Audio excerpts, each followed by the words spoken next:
Okay, so just a little bit about us. We've given over $5.8 million over the last 27 years, making up over 1,400 grants that have gone towards protecting wetlands, restoring stream banks, protecting groundwater sources, and engaging residents in protecting their own waters and communities. Um, and then next one. Okay, so into the specifics of this grant program a bit. The requirements for groups to receive a project grant from us are that you must be a grassroots group, which I'll touch a little bit more on later. Your work must be focused in the Great Lakes Basin. You must be a current member with us, which I'll also touch on that later. And you must be a US nonprofit or a Canadian charity. If you're not one of those, you can still apply as long as you have a sponsor that is a 501c3 or a Canadian charity. And if you need help finding a fiscal sponsor, just let us know and we can try to help find you one that's in your area, like focusing on similar work to you.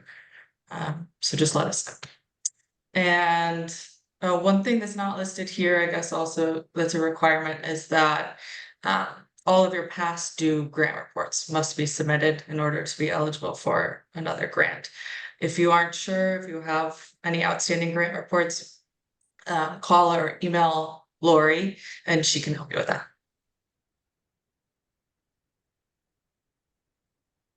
Okay, so as I just said, you must be a grassroots group to be eligible for a grant from us. And by grassroots, we mean that groups must have like limited funds and rely on volunteers for a majority of their work. For limited funds, we don't have a specific budgetary limitation, but it is highly unlikely that a group with an annual budget over $200,000 would be considered grassroots under our definition. And for advocacy, we define that as basically just support for or recommendation of a particular cause or policy. So we see this through anything that's encouraging permanent or broad-reaching change at the corporate, community, or regulatory level. So kind of just going beyond education or stewardship.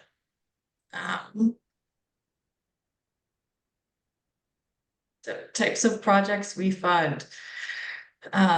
So projects that result in ongoing or positive permanent change that improve or restore water resources. We'd also fund a project involving watchdogging or participating in the development, implementation, and enforcement of water protection regulations.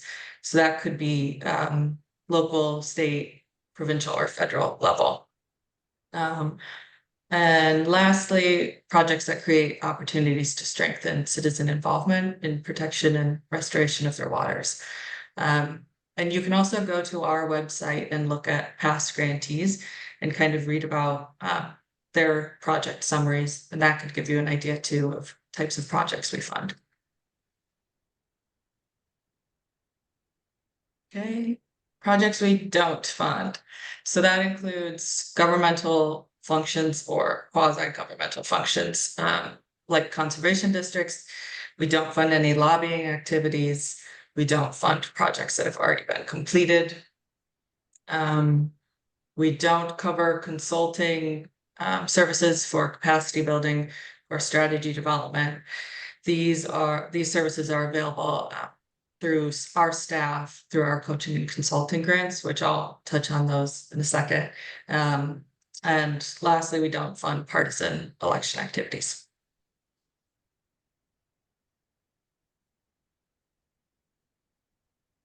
Okay, so our process and timeline. So the deadline to apply for this grant is September 30th, specifically at 11:59 p.m. And the grant period will be the first of January until the following December. And then your grant report would be due 1 month after the project period is over. If you need more time with reporting for any reason, just let us know and we can try to work with you. And yeah, call us for help. If you are unsure of anything on the application or unsure of if your project would fall within what we'd normally fund, just call us and we can kind of try to steer you in the right direction or help you adjust your project a little so that we can get you funding. But yeah, we don't want to waste your time. So we'd much rather you call us and we can tell you if your current project is a good fit. Um, and oh, also, when you send in your application, if you don't get a confirmation email within 24 hours, reach out to us. Um, and oh, sorry, one more thing is that you can only apply to, or you can only receive one project grant from us per calendar year. So if you got one in the spring, you can't get another this fall, but if you get one this fall, you would be eligible again in the spring with the new calendar year. And quickly, I'll just run through this list of questions that we think are helpful to think about when you're writing your application. And the grant readers are typically Jill, Lori, and myself, and then three others outside of Freshwater Future staff. So yeah, keep that in mind that it's not only staff. So please try to make things clear when you're writing your application. So what is the water related problem that we're addressing? Who are the decision makers? How will we connect with the decision maker? What tools and information can we provide to educate the decision maker? And would it be helpful to discuss this with someone outside of our group to see if they have any additional insights? And these slides will be available along with the recording, so you can always come back to this and look at this while you're writing your application. And other grant opportunities. So we do offer special opportunity grants, which are our emergency grants. They're up to $750, but you can apply year round, unlike our project grants. So if your project fell outside of our project grant timeline, then these are a great option. They have a much faster turnaround of around 2 weeks. And also, as I mentioned before, we have our coaching and consulting grants. These would cover assistance from Freshwater Future staff. So this could be board development, fundraising, finance assistance, advocacy strategy, membership planning, nonprofit registration, or marketing strategy. So you can just call us and tell us what you need some help with, and we can kind of come up with a plan and a scope of work and go from there.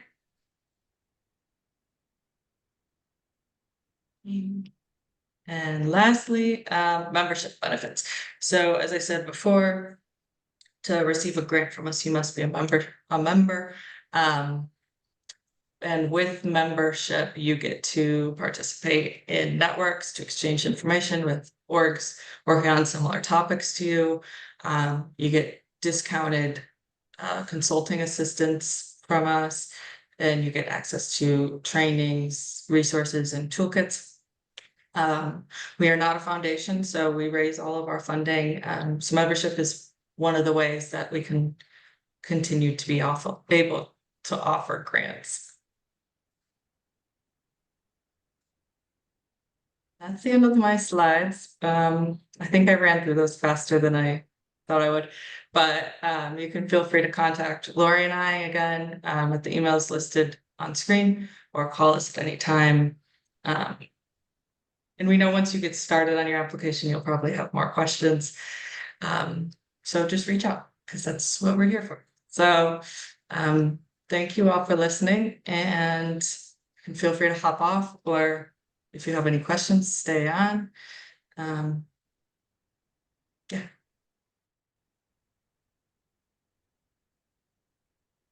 I have a quick question.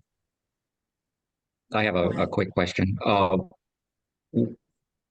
The deadline is September 30th and the grant period starts January 1st. When will grantees find out, grant application people find out if it's been awarded or not? Um, between typically September? oh, sorry, is my Wi-Fi getting bad? Okay. Typically November or December. And then, our contracts would go out in December, and checks would go out January.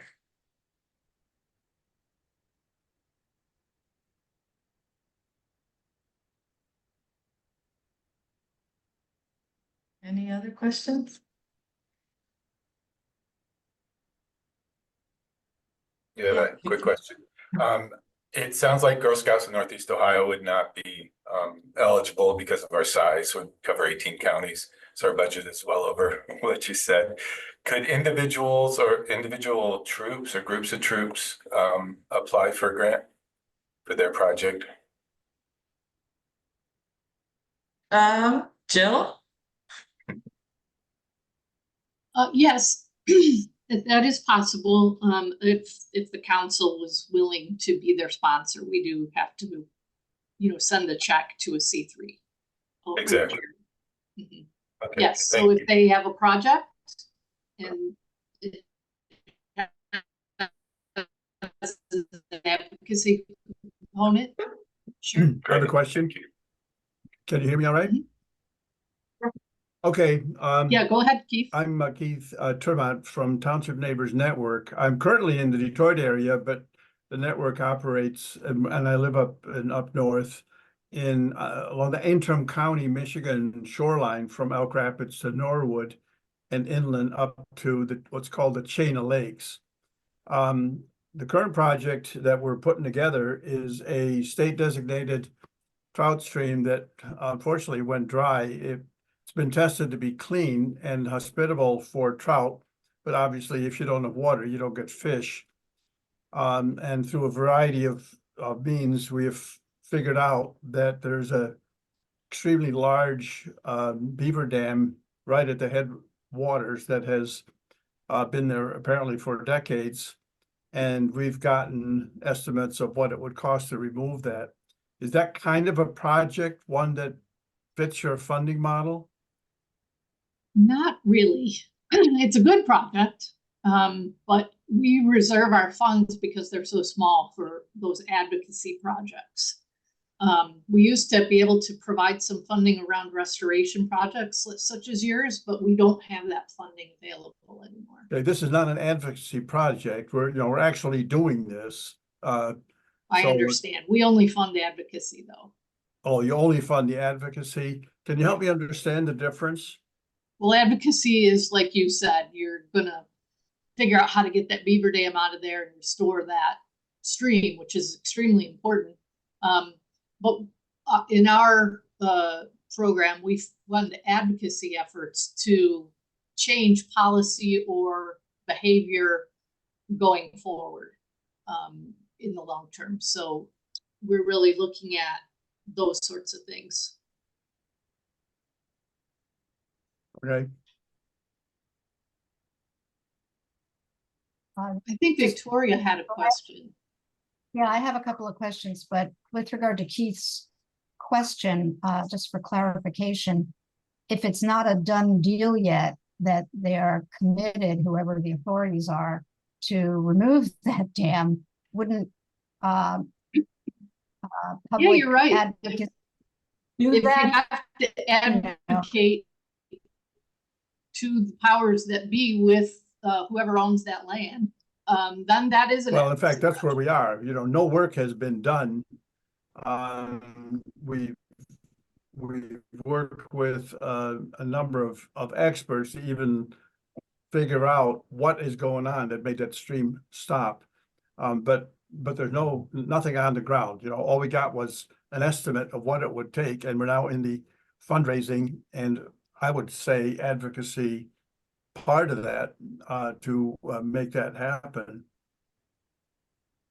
Well, yeah, and you can either call one of us to talk about what the specifics of the advocacy are, so we make sure that's a good fit before you have to write it. Or if you're writing it, I would just really focus in on what is that advocacy component that will have an impact, on that place and maybe other places going forward. Yeah, the a little bit more about the situation. There are two other state designated trout streams in our service area that flow into Grand Traverse Bay. And this is thought, it is thought that this first one would be the model for the other ones. So I guess I need a little bit more direction on how to define advocacy. So I'm gonna suggest you have a conversation with Alana. Alana? offline. Okay, Yeah, that would be good. all right. And I'm curious if, in order to get funds donated, I would imagine that's kind of advocacy among the funders, the populations. Is Oh, yeah. that, Yeah, would that considered advocacy in order to get funds? Because they don't know what the issues are and they. We never don't heard really about it. consider fundraising advocacy. Oh, There needs to be an advocacy component to somehow change what's going to happen in the future. So if that makes. it's fine if fundraising can be included in what you need money for, but we just need to understand, okay, so if we advocate for this, is there going to be a long-term way to keep the beavers out of there, for example? So Yeah, advocating for that long-term change. yeah, and as part of that, what we've done is we've formed a team of property owners along the stream. We don't have them all by any stretch, it's a one at a time kind of thing. Because they have to be part of this so that it becomes a permanent change or permanent improvement in those waters. So to me, when I'm calling people or visiting them, to get them to join in, so to say, that seems like advocacy, but maybe it doesn't fit your Well, it's definition. really stewardship. We consider that to be stewardship if it's just the individual owner without an easement. Because there's nothing to keep that protection in place in the future. So, we can certainly talk about those details though. Keith, we'd be Yeah. happy to do that. Yeah. Thank you, Keith, for the example. Because it brings up really interesting things. This is our first time through the process. Sure. And we are a nonprofit, a 501c3. We do fiscal sponsorships. So I have two questions. If two separate organizations that we are fiscal sponsors for want to get grants, would that be two separate grants or? That's what I would for the different suggest. projects? Okay, yeah. And the other is, to what extent since we are a nonprofit that's been existing for a very long time and never been able to do things that generated any income, and we haven't been doing fundraising, could some of that money, or how do you decide what proportion of the money could go to the people doing the advocacy work who have been working in this organization, for a long time? Well, that's up to Are the you. funds, We Okay, allow but for that's sponsor okay, fee. Yes, we do. So for the sponsor organization, we do allow for you to take an administrative fee for that. And then in terms of the, what the money gets used for regarding who's doing advocacy, buying materials, all of that stuff, that's really up to you to decide. If there were things that we saw that we had questions about, we would just ask in terms of the budget. So there is Sure. And of course, yeah. So I'm thinking hypothetically about some of the organizations we fiscally sponsor, but we as an organization are doing some things. And so that would be discrete application, right? And yeah, I would think. are there any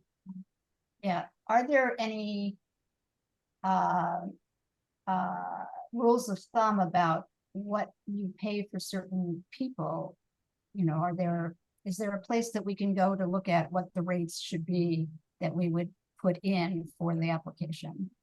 No, I don't of think. pay. I don't think there is. There is. I mean, we certainly get salary surveys for professional staff at environmental organizations, but as in terms of, people doing this kind of grassroots work, I'm not aware of something that would provide that. We assume that you are the best ones to judge that, though, based on your local economy and the people that are going to be doing that work. Right. Is there a number of volunteers that need to be involved, or can it be quite a small team? Does it need to be a lot of Well, it volunteers? can be that one need to be person. If involved? one person is volunteering. So yeah, it doesn't have to be massive at all.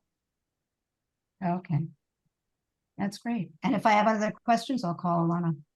Perfect. Thank you. Yeah. It's Great such a I would like to great- follow great- up, just to help me to understand, this very same creek 18 years ago was polluted with E. coli.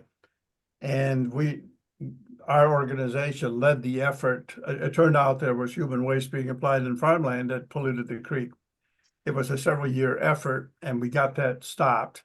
And it was all advocacy. I mean, we paid for water testing periodically, but we engaged Michigan State University experts as an example. What was then DEQ now is Eagle, I think, and so on. And it made the creek clean. It took several years, and it has been clean ever since until the water stopped. And obviously, you can't test no water. So this past project, is that advocacy? I'm just trying to understand. Yes, it is. Because you went out and changed that system. You changed that system Yeah, going forward. yeah, we forced the land disposal of human waste to stop. You And helped enforce a law, essentially. yeah, Yeah. yeah, and it, it has stayed stopped. I mean, it is still good. I mean, the last time we tested was, I think, 4 years ago, water tested, and the creek was still very clean. It is capable of harboring trout, only they're not in there. They need water. Yeah. Yeah, that was definitely advocacy. I could just, I mean, I love to kind of brainstorm these things, but Keith, if there are 3 different rivers or streams that are affected the same way, my sense is getting all 3 of them together that all have dams to get this thing done could be really helpful in in influencing community or individual behavior. So you could make a huge impact by getting the other 2 streams to do the same, Yeah, the or do it difficult, collectively. yeah, the difficulty is, the advocacy part, we've been at this for about a year. And to figure out what the heck was going on, because no one knew. And volunteers, we flew drones, we did kayaks, a whole bunch of investigative things. And then once we had some facts, then we reached out to various people, including Eagle, the sister agency for them, and even the local forester who had some expertise in this. He helped. So it's a little frustrating that, we've done some groundwork. We did that on our own. We funded that on our own. A lot of, knocking on doors, so to say. I mean, it's electronic, but yeah, it's the same result. And now that we're at the point where we're going to put together and get something done, because this dam is on private land, by the way. That's the And problem. and it had been maintained by the owner for a number of years. Sadly, he passed away.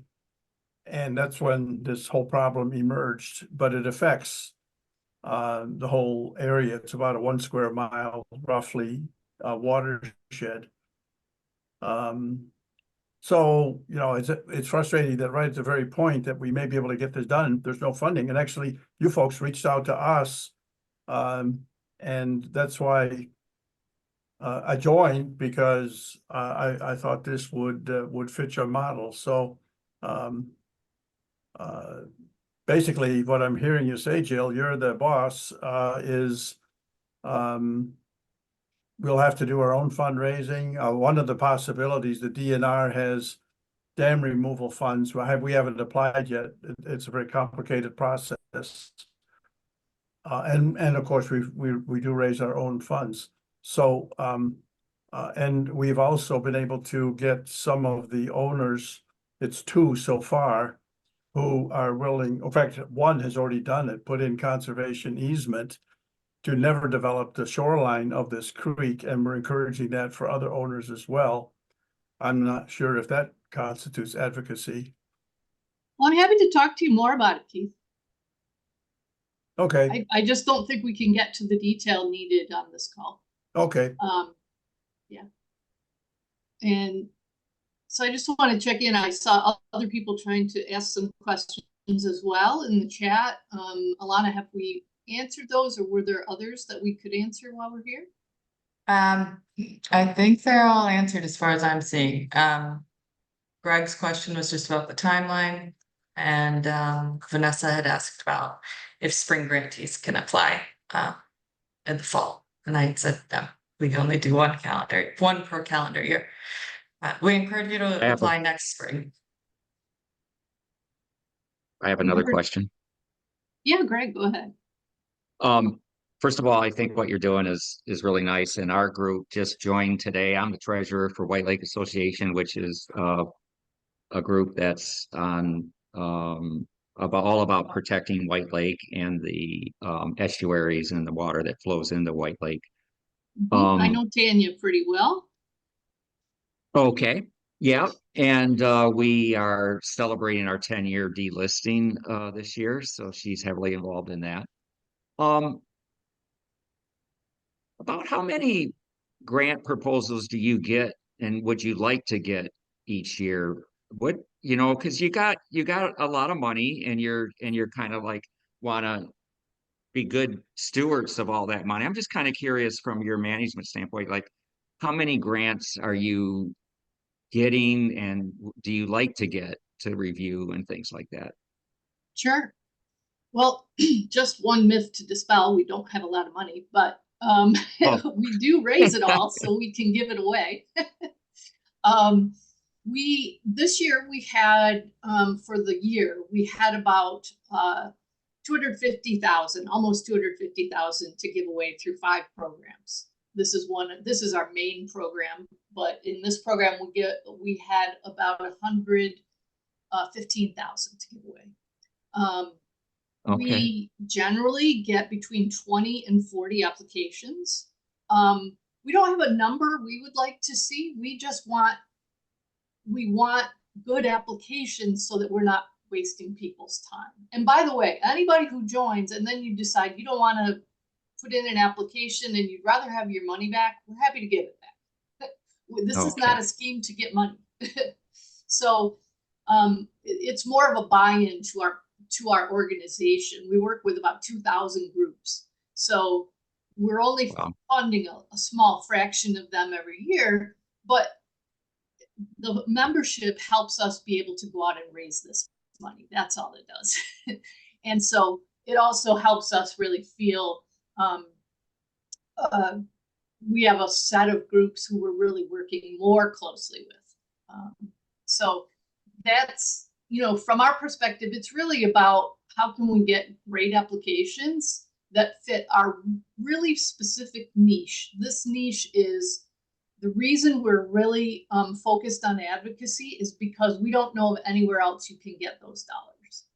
And so there are great other projects, lots of education. There's all kinds of other projects, but very few places to get these dollars. And that's why we're very judicious about making sure that continues to be our focus. Did that answer your question, Greg? Yeah, thank you very much. It did. And that's wonderful. Any other questions? Somebody asked how many are granted. That's another great question. I'm sorry, I'll come right over to you, Astrid. I missed your hand there. I'm sorry.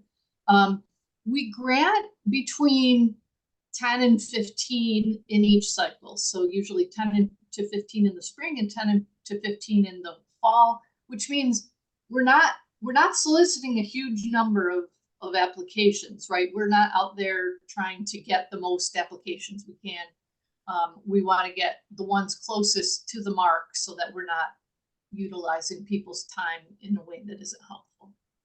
And Victoria, I just checked, and this past spring, we had 21 applicants and gave out 12 grants for this past cycle, so just for an idea.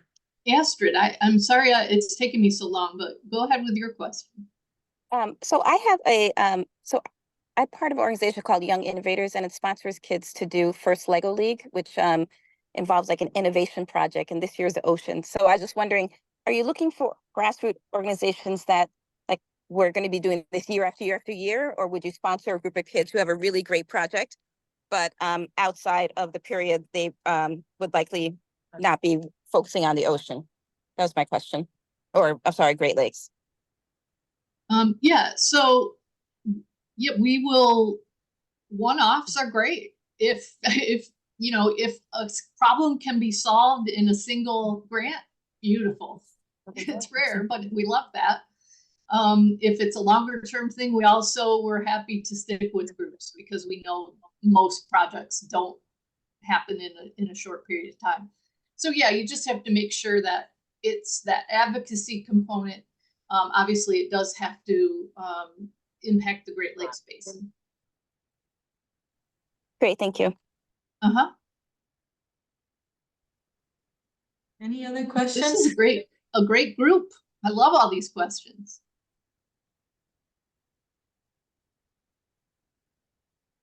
All right, back to you, Alana.